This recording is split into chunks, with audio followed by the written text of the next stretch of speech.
In this short video, I'd like to talk about a new feature in Windows 8 called File History. And it really is such a great feature, and I think that it's worth upgrading to Windows 8 just to obtain this feature. It's something I've always thought would be really useful anyway. And it's basically a way of storing versions of your files and being able to restore them back to a particular point in time.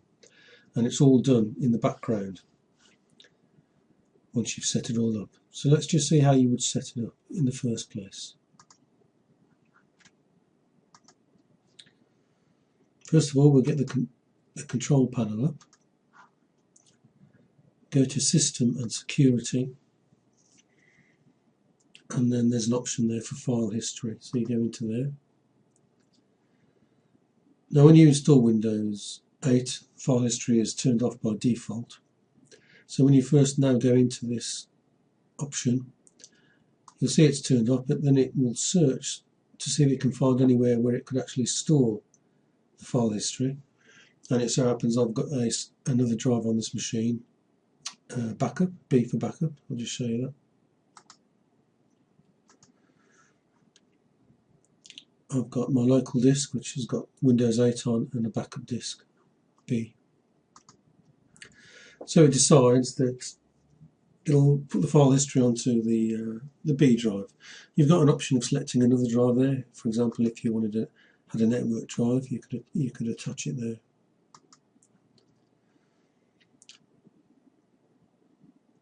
Just to look at the advanced settings for it. First of all, you can change how readily it will save copies of your files. Default is now, but you can have it as low as 10 minutes. Now you've got the size of the offline cache. For example, you probably use file history. You don't have to, but you could use it to save copies of your files to an external disk.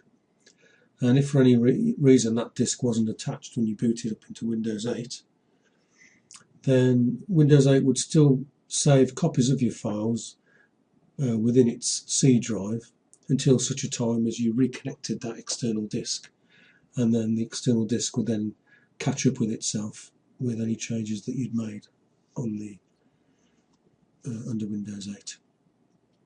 You can say whether you want to keep versions of the files,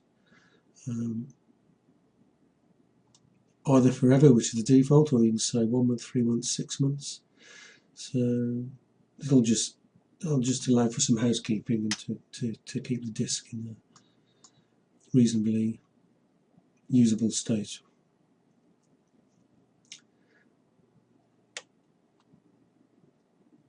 Save those changes.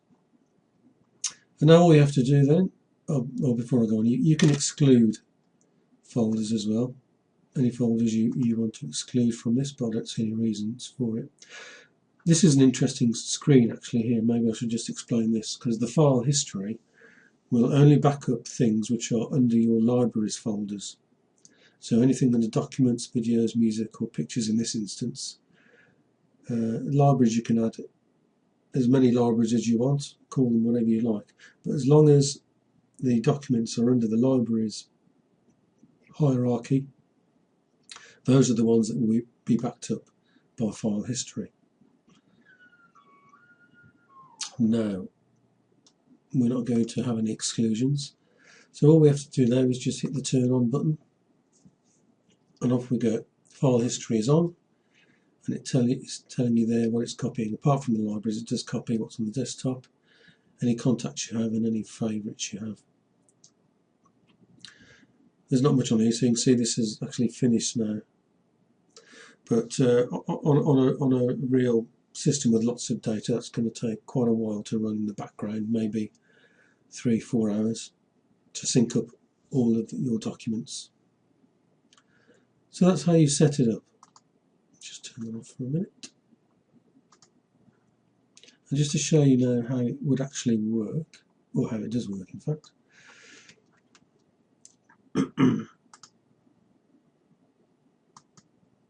I have a file here, file history test, which I set up a few days ago. It's just a text file with 4 lines in. You can see there. What I basically did was I added a line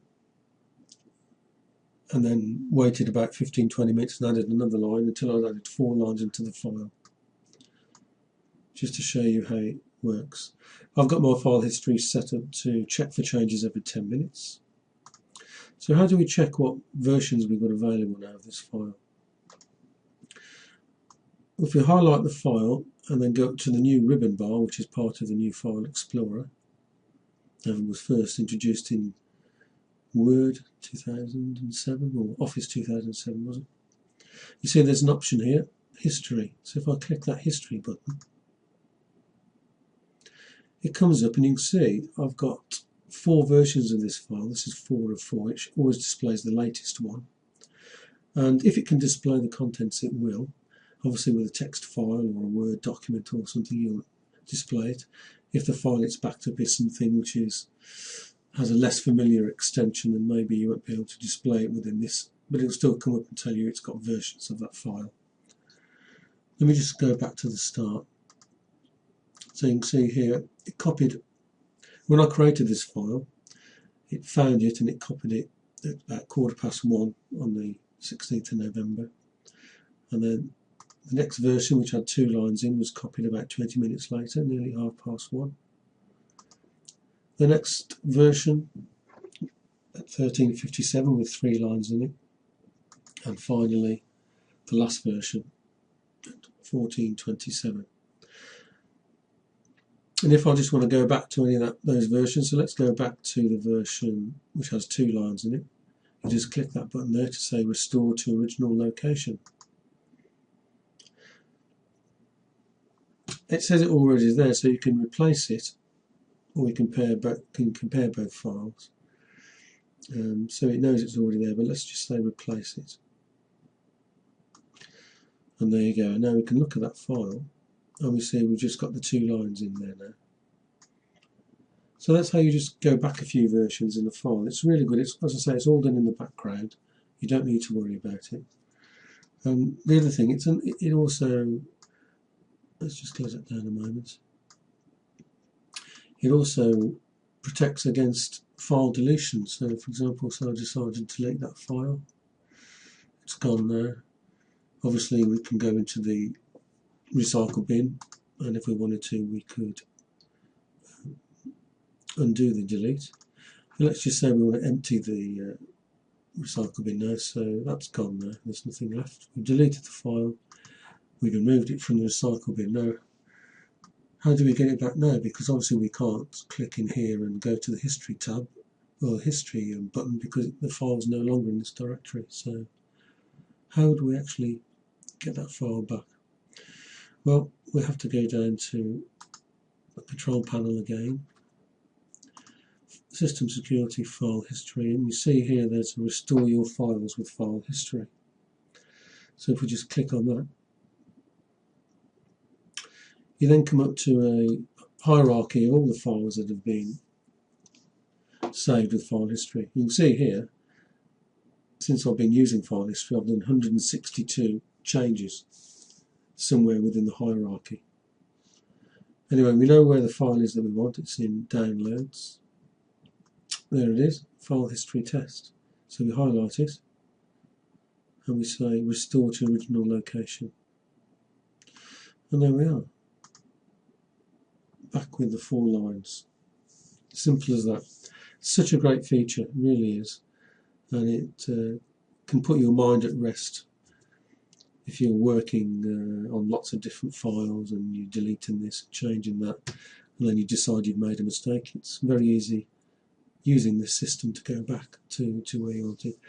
The only problem with it really is, so you can only go down for it to check for changes every 10 minutes. So if I change this file, for example, every 2 minutes, it wouldn't pick up the changes because it only checks every 10 minutes. You'll just get the one file with all 4 lines in. But that's just a minor point really. Apart from that, it's a great bit of software, and I highly recommend that. Well, first of all, that you do upgrade to Windows 8, and secondly, that you you turn this feature on, because it's very, very good.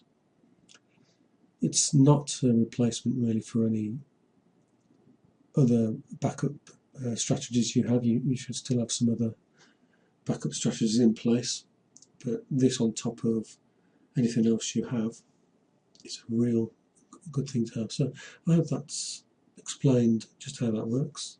If you've got any comments or questions, please feel free, and please feel free to watch any of the videos as well. Thank you.